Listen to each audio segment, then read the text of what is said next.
1320 megawatt বিদ্যুৎ কেন্দ্র নির্মাণ নিয়ে পাল্টাপাল্টি সমাবেশের ঘোষণা দেয় পক্ষ বিপক্ষের দুই দল গ্রামবাসী। পরিস্থিতি সামাল দিতে বাঁশখালীর গন্ডামারায় 144 ধারা জারি করে প্রশাসন, কিন্তু নিষেধাজ্ঞা অমান্য করে সেখানে জড়ো হয় দুই পক্ষ। তাদের ছত্রভঙ্গ করতে টিয়ারশেল ও ফাঁকা গুলি ছোড়ে পুলিশ। এক পর্যায়ে শুরু হয় ত্রিমুখী সংঘর্ষ।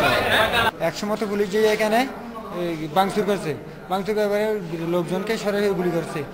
আমাদের কিন্তু ভাইদেরকে যারা মারছে আসলে এই পাল্টাপাল্টি গুলির মধ্যে যেগুলি লোক আছে পাবলিক এরা মারছে। পরিস্থিতি নিয়ন্ত্রণের বাইরে চলে গেলে গুলি ছোড়ে পুলিশ। সংঘর্ষে 11 পুলিশ সহ আহত হয় অন্তত 25 জন। এর মধ্যে চরপাড়ার মুর্তুজা আলী, আনোয়ারুল ইসলাম, বাউত্তারের জাকের আহমদ মারা যান ঘটনাস্থলেই। হাসপাতালে নেয়ার পথে মারা যান মোহাম্মদ জাকের।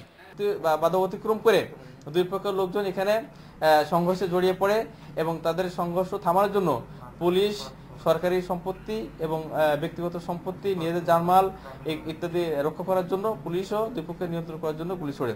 এ ঘটনার তদন্ত করে দোষীদের বিরুদ্ধে কড়া ব্যবস্থা নেওয়ার কথা জানিয়েছেন বিদ্যুৎ ও জ্বালানি প্রতিমন্ত্রী।